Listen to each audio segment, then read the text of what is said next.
You guys, this series, what the heck? There's so much to talk about.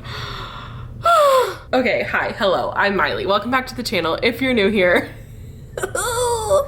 I do a lot of book videos because I read a lot. That's my number one hobby. I love romance, I love fantasy. I especially love when romance and fantasy meet. So that is why today we are talking about Sarah J Maas's Throne of Glass series. I do lots of videos like this where I review a series and then give you my ranking on it from favorite to least favorite in the series.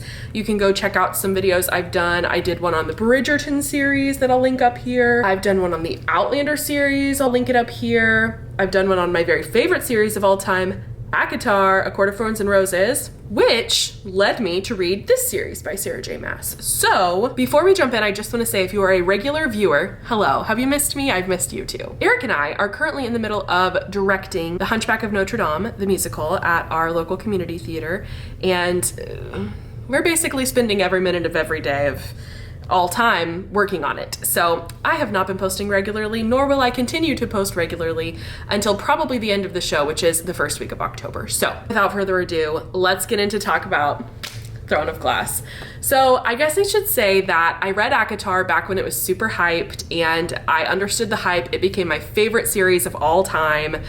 I just loved every single thing about it. Now, here's my caveat. Is Sarah J Maas the most critically acclaimed, amazing, perfect, genius author out there?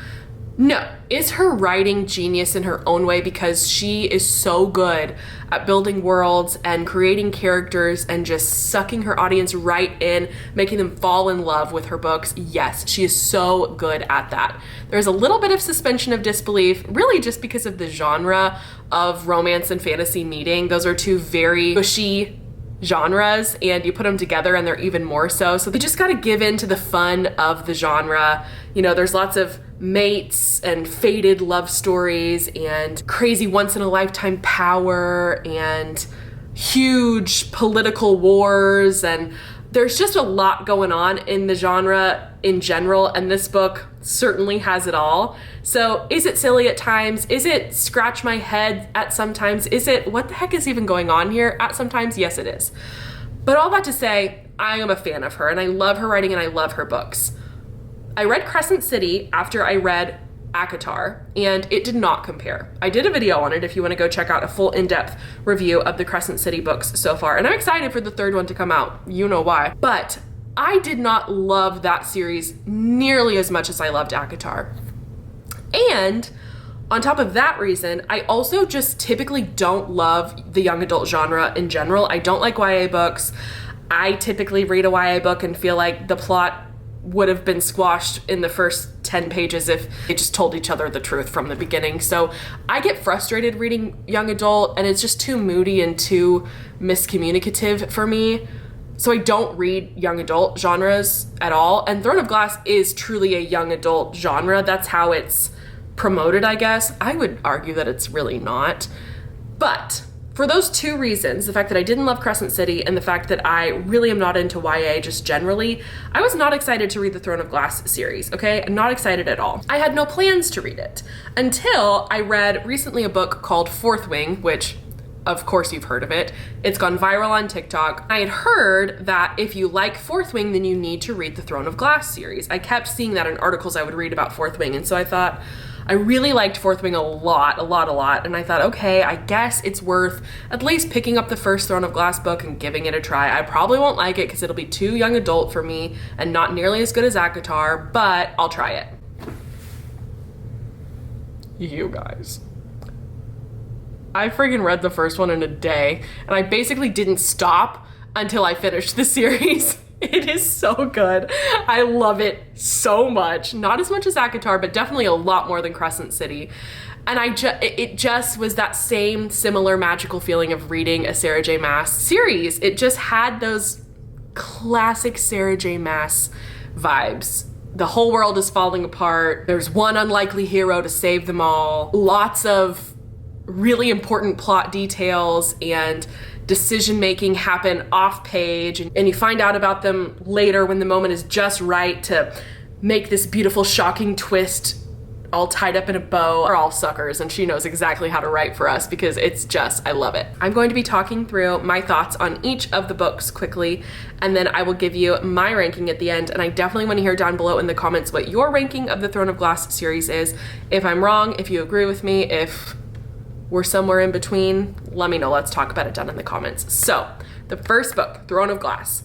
We meet Celaena Sardothien. She is apparently this world-renowned, world-famous assassin who has been enslaved in this work camp that's horrendous, and she is taken away from this work camp by the crown prince of the kingdom she lives in and his head of the King's Guard, Chaol. So Dorian and Chaol. Dorian, the prince, wants her to be his champion in a competition to become the king's personal champion that's happening in their realm over the course of a few months. So she agrees because if she wins and is able to serve as king's champion, even though she hates the king because apparently he did bad things to her family, there's lots of mystery surrounding her past that unravels throughout the series, of course, but it's shrouded in mystery right now in this first book. So against her better judgment, her options are either basically wait to die in this slave camp or take a chance on the prince, go fight in this tournament and maybe win the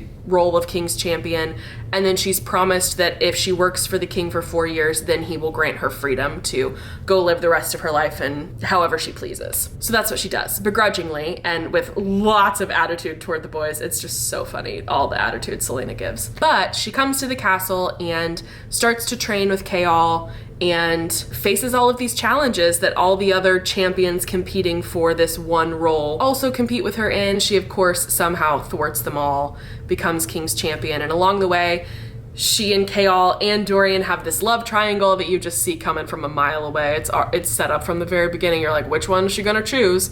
And she meets her friend Nehemia, who's wonderful, and we start to hear the underpinnings of a war and conflict and the king maybe being pretty much a tyrant and a horrible ruler, and there's a lot going on. The only thing I didn't love about the first book, which I will say it's explained in further books better than it was in the first book, but they set Celaena up as the most highly trained, competent assassin in all of the world, okay? She can kill anybody, she can get herself out of any situation. She's just like the most highly trained expert warrior that there could possibly be. But she's also just 19 years old, and she's apparently had a 10-year career. So she's been an assassin since she was 9.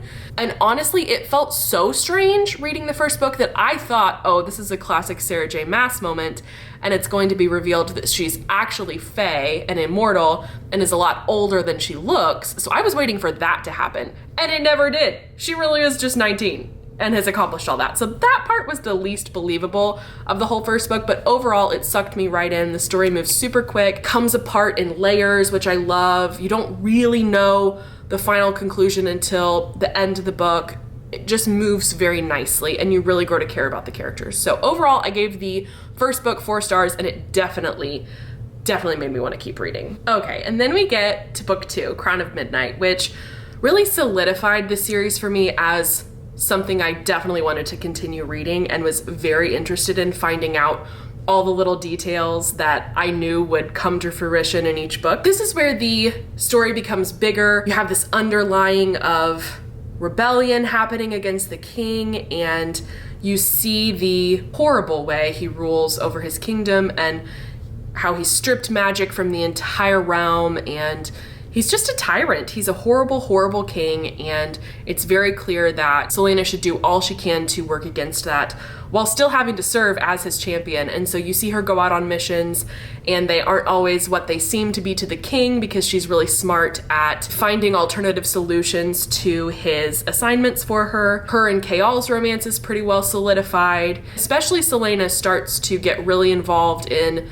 seeking justice against the king and potentially pursuing a rebellion. It's especially led with her BFF Nehemia, who's princess of Nielwe. I think that's how you say it, Nielwe? I can't remember. The central big thing that happens in the second book is a pretty big spoiler, so I won't say, but something horrific happens and basically changes the dynamic of the friendship of Dorian and Celaena, the romance of Celaena and Chaol, and of course the friendship between Nehemia and Celaena. So Celaena gets this cryptic assignment slash future prediction slash prompting for help almost from the ghost of long dead queen. And the stakes just raise a lot in the second book. I really, really loved it. I did think my one critique of the second book was that the conflict, which I'm not going to say what the conflict is, but if you've read it, then you know, the conflict became very, very dramatic.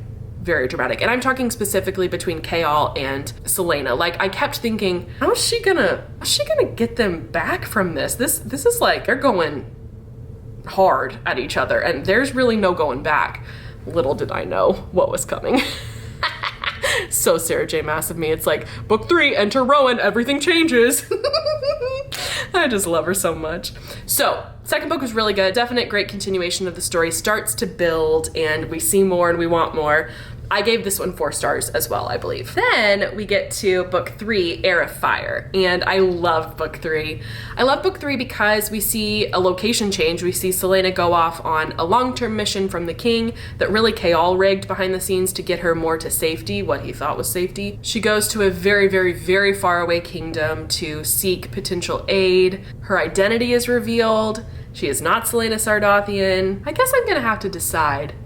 I have to reveal that spoiler because I can't talk about the rest of it and call her Celaena. Anyway, the third book is where we get the big giant reveal that Celaena is actually Aelin Galathynius, long lost heir to everything pretty much. She's a queen and her Aunt Maeve is queen of this faraway kingdom she's going to. She meets Maeve and she's a very powerful fae queen. Basically, Maeve will not give her any sort of assistance with the king without earning her way into Maeve's kingdom. And the way to earn her way into Maeve's kingdom without being fae is to go through basically training with one of her sworn protectors, whose name is Rowan. Enter Rowan. I love Rowan. Who doesn't love Rowan? You know what I'm saying? It's like you meet Rowan and it's instantly Chaol who, like, can't even compare. You know Rowan is the real deal, okay? So Celaena spends all this time training with Rowan to be worthy to enter Maeve's kingdom, to possibly get help from Maeve. It's a little convoluted, honestly, but they develop a friendship. They develop a very close bond. They find themselves being pulled toward each other. She discovers her magic and he starts to help her hone it and craft it. He's fae. He's got magic, so he's a very good teacher for her, and they become friends and just bonded. Most of this book is really the beginning development of Rowan and Aelin's friendship and ultimately relationship of more. And then at the very, very end of the book, we have a huge conflict, the first like all-out war declaring conflict from the king, who goes to where Aelin is and basically attacks, and she fights off and kills all of his soldiers and captains with her magic. And she decides that she is going to embrace her queendom, go back and fight against the king and try to reclaim her own kingdom. Basically, she's just like, yeah, I am a queen and I'm coming for you, king, and I'm gonna take you down. And I love Rowan. They don't confess their love to each other yet, but that's where book 3 ends. I loved book 3, it was so good. Book 3, I gave 4 stars to. And then we get to book 4, Queen of Shadows. Oh, I love this book so much. I don't know if I can say it's my favorite in the series, but I loved this one. This one is the one where it all changed and I was like, this is worth it. This series is gonna be good. So we see Aelin travel back to the kingdom to start fighting against the king. She finds out that Chaol has been secretly leading a rebellion against the king while still working for him. Dorian is growing more and more and more suspicious and apprehensive about his father and growing to kind of hate him. Rowan stays behind, and actually I think at this point he takes the oath, right? Rowan stays behind to take care of some other business, I can't remember. And we start to see work against the king happening. So we also meet Aedion in this book. I love Aedion so much. And he's her long lost cousin who is leading his own army but under the king because he's basically had to live his life and his loyalties as a lie to protect himself. Anyway, we love Adian. Aelin basically tries to save Dorian, who is being controlled by his father through this weird collar thing. And there are these crazy creatures called the Valg, who are zombie freaky weird things that just suck the life out of people. I hate the Valg. Basically, the shit hits the fan. The king finds out that Chaol has been working against him. He finds out that Dorian is not loyal to him, and he slaps a collar on him that makes him basically controllable by a Valg prince. He kills the love of Dorian's life, who we just meet in this series. Oh, it breaks my heart because I loved her as a character and I wish we got more time with her, and so did Dorian. But you basically see the rebellion starting in real, true earnest with Celaena declaring herself as Aelin, coming out to challenge the king and claim her queendom back, and there's some horrible political intrigue with her own kingdom and the lords being little poop heads, not accepting her as their queen. And there's a lot going on in this one, okay? Like, a lot going on. And to be honest with you, the third one and the fourth one, they run together a little bit for me. They really do. I love the fourth one. I love it because we get new characters and the conflict just keeps getting heightened and heightened and heightened. I love it because this is the first one we see Aelin really be Aelin fully. But I still give this one 4 stars because it didn't blow my mind yet. But I'm still just like loving the series, okay? So then we get to book 5, Empire of Storms. This one's my favorite one. It is my favorite one. It just is. I love this one so much. You see Aelin's court coming together with Adian, and she and Rowan confess their love for each other. She starts to go out and gather support for her war, calling on allies. There's the beginning of battles, and there's so many underlying things going on. Is book 5 where we meet Manon? Manon is how the audiobook says her character name, by the way, but in my brain, it's Manon. But Manon it is. And I think in this one we meet a lead. We have Lorcan come back. I mean Lorcan. LOL. We have the other 2 Bloodsworn people to Maeve. What are their names? I can't remember off the top of my head, but you have a lot of really fun new characters in this one. The war is just like full force horrible. They keep getting themselves into these situations that Aelin has to step in and use her magic and her power to barely scrape by getting them out of. And you just have this very political intrigue conflict happening. I love this one. It moved so fast. I loved the mix between the romance between Rowan and Aelin and the war building up and her building her court and the introduction of the witches in this one and everything that's going on with that clan and the big bad guy Erewhon coming in and all the stuff about Maeve actually being a Valg instead of a Fae, and she's actually more powerful than the 3 Valg princes who, at least one of them, Erewhon, is here trying to take over the entire world at this point. So the world is coming crashing down. It is very convoluted, okay?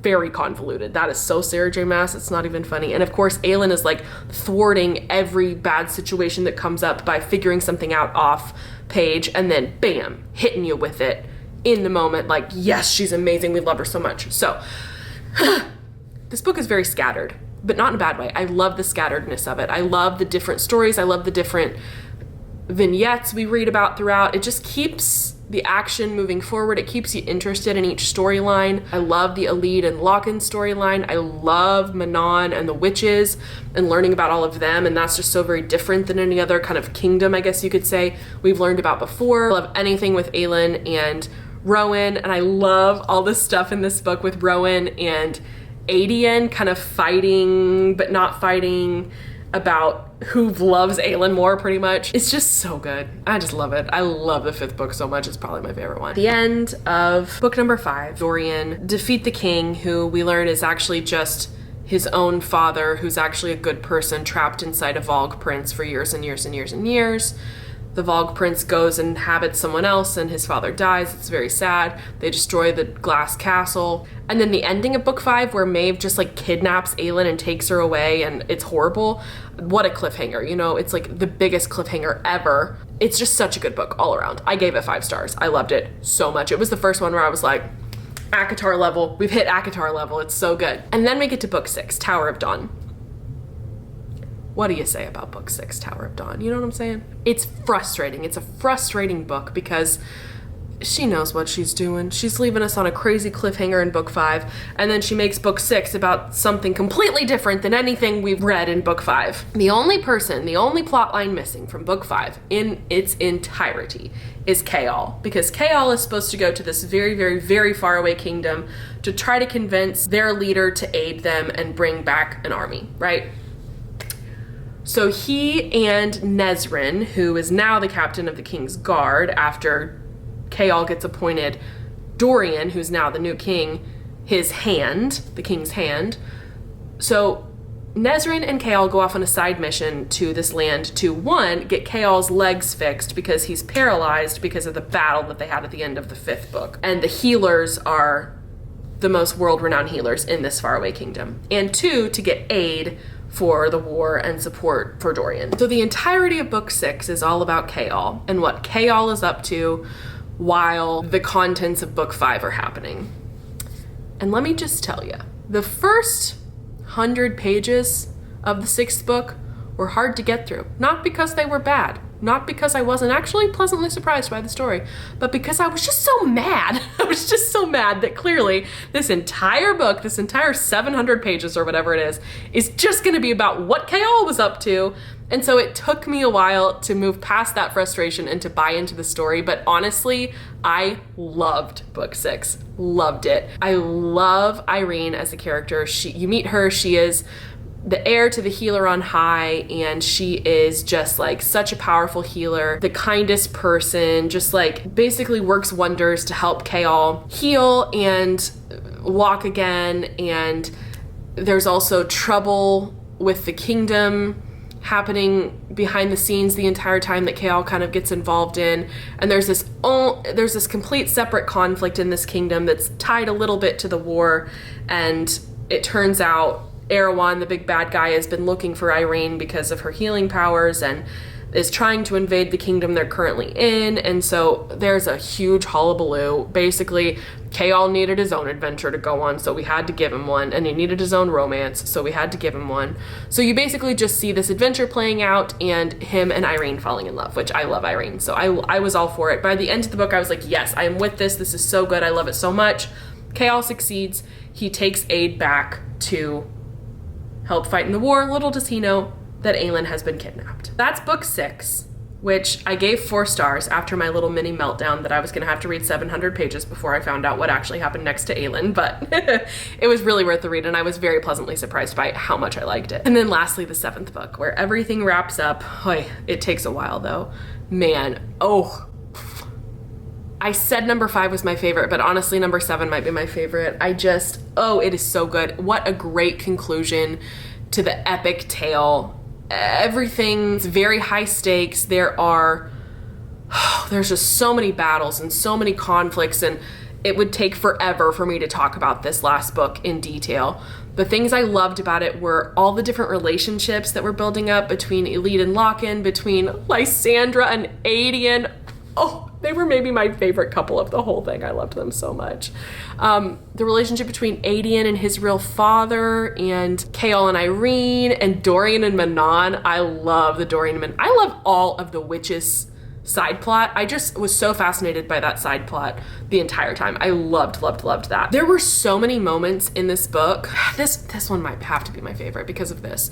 There were so many moments in this series where it was just so well earned. So many well-earned moments. There are 2 specifically, but many times, that something so emotionally intense happened that I just found myself bawling. I have not cried as hard as I cried multiple times in that finale than I have since crying at the end of the last Harry Potter book, which was lots of tears. This book had such an impact on me. The sacrifice that Aelin made to be the one to close the gate. I'm not gonna even explain what that means because it is very convoluted, okay? But basically she sacrifices herself for her people and the people she loves, and that scene, that heartbreaking scene of how that happens, and then against all odds, she fights against it and comes back in the final battle. There are just so many moments in the final battle where something horrible almost happens or something horrible does happen, and it's heartbreaking. And then the very end when they triumph and she's crowned queen, and it's just it is an emotional roller coaster, and you're so invested in the story and the characters that you just take on those emotions. My emotions were just pouring out of me. That was such a rare experience for me to read. I think I maybe had one moment like that in ACOTAR, but ACOTAR is just different. It was such a satisfying finale. It was such a satisfying series end, and I loved it so stinking much. I gave it 5 stars. I wanted to give it 6 stars. It was so freaking good. So I have talked a very long time about this series, and I need to wrap this baby up. Let's talk about my rankings. I think my least favorite book, honestly, my least favorite book was probably number 1, Throne of Glass, and I still loved it. It was a 4-star read. My second least favorite book, honestly, probably 2, and then probably 3. They're just, it's like they're almost their own series, you know? Like, the stakes don't get super, super high until book 4. So I would say 1, 2, 3. Then I think I would say 6. Yeah, I would say 6. And I love 6. Then I would say 4. Oh, then it's 5 and 7. Which one is my favorite? I gotta go with my gut. 5 is my second favorite, and 7, the last one, is my very favorite. It just, you can't be beat. The emotions it brought out of me is an experience I haven't had reading in decades. So it just was fantastic for that reason. I love this entire series. Let me know down below if you've read it. Also, I have not read the novella that goes with it, because I read the novella that goes with ACOTAR and I hated it. I gave it 3 stars, and that was generous. I just thought, what is the point of this? There is no point. So I am not interested in her life as an assassin before all this happened. I don't care about her romance with Sam now that we've met Rowan. Like, I just have no desire to read it. Let me know if I'm wrong down below. I certainly felt moments throughout where I knew something was a callback to the prequel, but it did not inhibit me from understanding what was happening, and I didn't feel like it was necessary to read it. So that's the caveat there. But overall, I adored this book series. Sarah J Maas strikes again. She's just so fantastic. Thank you guys so much for watching. Don't forget to like and subscribe. Comment down below your rankings, and I will see you in the next one. Bye!